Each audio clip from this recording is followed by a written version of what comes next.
Assalamualaikum warahmatullahi wabarakatuh. Di bab ketujuh, bagian ketiga kali ini, saya akan menjelaskan tentang strategi menjual mahal tapi laris. Ini pertanyaan atau pernyataan yang sedikit kontroversi. Karena ada kata mahal, tapi ada kata laris. Biasanya yang namanya mahal, katanya orang di luar sana, sulit untuk laku.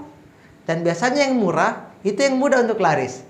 Tapi pada kenyataannya ternyata ada teknik, ada metode, ada strategi untuk menjual sebuah produk atau jasa mahal tapi laris. Coba saya kasih contoh terlebih dahulu. Pernahkah teman-teman melihat iklan mobil Ferrari atau Lamborghini di televisi? Tentunya tidak ada. Ataukah teman-teman pernah melihat iklan jam tangan Rolex di televisi? Juga tidak ada. Atau mungkin teman-teman pernah melihat iklan tas Hermes atau Louis Vuitton di televisi? Juga tidak ada. Atau mungkin ada di antara teman-teman yang pernah melihat iklan tentang mobil supercar semacam Lexus di televisi? Juga tidak ada. Perusahaan-perusahaan besar seperti ini hampir-hampir tidak pernah membuat promosi. Tetapi pada kenyataannya mereka tetap laris meskipun harganya sangat-sangat mahal. Bahkan bisa dikatakan di antara pesaing yang lain, mereka termasuk produk-produk yang lumayan tinggi di atas dari produk-produk yang lain, yang sejenis dari perusahaan-perusahaan kompetitor lainnya. Tapi mengapa mereka mahal tetapi tetap laris? Sebut saja misalnya contoh HP, ya, merek iPhone misalnya. iPhone memang tidak pernah ada kita lihat iklannya di televisi. Tapi kenapa yang namanya iPhone tetap saja terjual dengan laris di seluruh dunia. Bahkan sebuah perusahaan iPhone ketika ingin meluncing sebuah produk baru misalnya, itu akan memiliki fans fanatik seluruh dunia yang akan rela mengantri di depan kantor iPhone yang ada di Amerika sana, bahkan satu malam sebelum launching. Bahkan pernah terjadi antrian sampai berapa kilometer, di mana orang-orang yang akan siap untuk membeli iPhone new product atau launching new product dari iPhone itu sendiri. Ini sangat-sangat fantastis, sangat-sangat luar biasa karena meskipun iPhone itu mahal, tapi lagi-lagi tetap laris. Nah, gimana caranya? Bagaimana strateginya? Kok bisa perusahaan-perusahaan seperti itu bisa memproduksi produk dan juga bisa misalnya menawarkan jasa, tetapi meskipun harganya di atas rata-rata, bahkan terkadang tidak masuk akal, tetapi tetap bisa laku di pasaran, laku di market. Berikut ini penjelasannya. Jadi, mereka menerapkan 3 steps atau 3 langkah untuk membuat sebuah strategi penjualan mahal tapi tetap laris. Berikut ini penjelasannya. Jadi, 3 langkah itu, yang pertama adalah mastering your product. Artinya, kuasai sehebat mungkin, sejago mungkin, sedetail mungkin tentang produk atau jasa yang akan Anda tawarkan. Lengkap dengan fitur-fiturnya, kecanggihannya, kelebihannya, kekurangannya, keterbatasannya, dan sebagainya. Harus betul-betul menguasai produk kita sebelum kita melakukan yang namanya promosi. Jangan sampai ada yang bertanya kepada kita dan kita tidak mampu menjawab. Padahal kita sebagai orang yang mempromosikan produk tersebut atau kita mempromosikan jasa tersebut. Jangan sampai. Karena akan kelihatan celahnya. Orang menjadi ragu, orang menjadi tidak yakin ketika ada pertanyaan dari calon customer kita, calon buyer kita, dan ternyata kita gagal untuk menjawab pertanyaan tersebut. Apalagi kalau kita melemparkan pertanyaan itu kepada orang lain, maka gagallah kita untuk meyakinkan customer kita.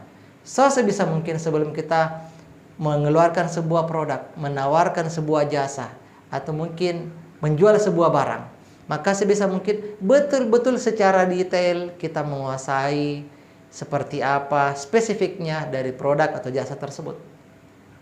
Jangan sampai sekali lagi ada bagian dari itu yang tidak kita kuasai. Setelah kita mastering the product, maka lanjut di step yang kedua, yaitu needs engaging. Ini adalah sebuah skill yang tidak semua orang miliki, tetapi lagi-lagi bisa dilatih. Apa yang dimaksud dengan needs engaging? Yaitu kemampuan kita untuk menggali yang namanya kebutuhan manusia. kebutuhan audiens kita, calon buyer kita, prospek kita. Di mana kebutuhan mendasar pada diri manusia sebenarnya cuma ada 5. Kalau kita membuat kesimpulan secara umum, kebutuhan manusia cuma ada 5, yaitu kebutuhan tentang spiritual, kebutuhan tentang finansial, kebutuhan fisik, kebutuhan family, dan kebutuhan sosial. Cuma itu saja. Tapi kita harus pandai untuk menggali di bagian mana orang tersebut merasa butuh. Contoh misalnya, kita ngomong dengan orang dan biasanya pembahasannya tentang hari tua, tentang sedekah, amal jariah, atau misalnya tentang dunia akhirat dan sebagainya, tentang rasa aman, rasa nyaman, rasa damai, rasa bahagia, maka kita memasuki dia dari kebutuhan spiritualnya. Kalau kita ketemu dengan orang ternyata pembahasannya tentang uang, penghematan, keuntungan, hitung-hitungan dan sebagainya, maka kita mendekati dia dari kebutuhan finansialnya. Maka kita tampilkan nanti fitur-fitur tentang finansial, keuntungan finansial yang bisa didapatkan.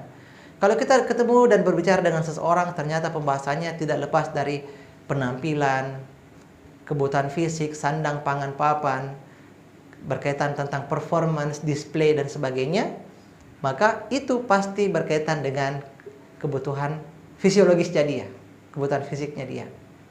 Lanjut, yang keempat, kalau kita ketemu dengan orang ternyata omongannya itu tidak lepas dari bahagia bersama keluarga, jalan-jalan, bertamasya, membahagiakan anak, membahagiakan istri, membahagiakan suami, untuk orang tua. Kenapa mau beli rumah? Saya mau beli rumah untuk orang tua saya, untuk warisan untuk anak-anak saya. Maka pasti kebutuhannya berkaitan seputar kebutuhan family. Dan yang terakhir, kalau ada orang kita temani ngobrol, bicara, ternyata omongannya banyak fokus kepada hal-hal tentang legacy, warisan, mau bikin panti asuhan, pondok pesantren, masjid, mau berbagi untuk orang-orang jalanan, untuk janda-janda, orang jompo dan sebagainya, maka ini bisa dikatakan mungkin kebutuhannya banyak dari segi sosial. Maka masukilah dia dari segi sosial. Ingat, jangan sampai salah. Karena terkadang kita ngomong tentang finansial kepada orang yang sebenarnya tidak butuh dengan itu. Mungkin saja dia butuh secara spiritual. Akhirnya tidak nyambung, tidak connect. Maka kita gagal dalam needs engaging, gagal dalam menggali kebutuhan. Contoh kasus yang lain misalnya kita berbicara tentang family, keluarga. Wah, ini bagus Pak, kalau beli rumah di sini kita bisa main-main sama anak-anak, kita bisa main-main sama istri dan sebagainya. Kita bisa bikin kolam dan sebagainya, kolam renang, kita bisa bikin taman-taman di sini nikmati bersama keluarga. Ternyata dia jomblo, belum menikah. Nah, dia bahkan pernah sakit hati karena diputuskan sama pacarnya. Jadi kita berbicara tentang family sedangkan dia sendiri tidak butuh dengan itu. Maka kita gagal yang namanya needs engaging, menggali kebutuhan. Maka kenalilah siapa yang menjadi customer kita, audiens kita, siapa yang menjadi calon buyer kita di awal. Kita menganalisa dari kalimat-kalimat yang dia lontarkan, kita catat. Kira-kira kebutuhannya ada di mana ya? Baru nanti kita dekati dia dari kebutuhan tersebut. Di step yang ketiga dari teknik menjual tapi mahal ini, mahal tapi laris ini, yaitu adalah tentang linking the product and needs, yaitu kemampuan kita untuk menghubungkan antara produk yang kita jual atau kita tawarkan dengan needs atau kebutuhan mereka masing-masing. Nah, ketika kita berhasil menghubungkan antara produk atau jasa kita dengan kebutuhan mereka, maka kita bukan lagi sebagai penjual. Kita bukan lagi cuma sekadar seorang pebisnis, tapi kita adalah seorang solution giver, pemberi solusi atas masalah-masalah mereka. Mereka menjadi senang, ada kepuasan tersendiri, kepuasan batin dan hubungan emosional antara kita dengan buyer kita, customer kita.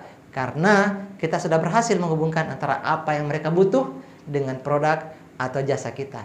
Bukan sebaliknya, kita menawarkan produk atau jasa kita di awal, padahal mereka tidak butuh.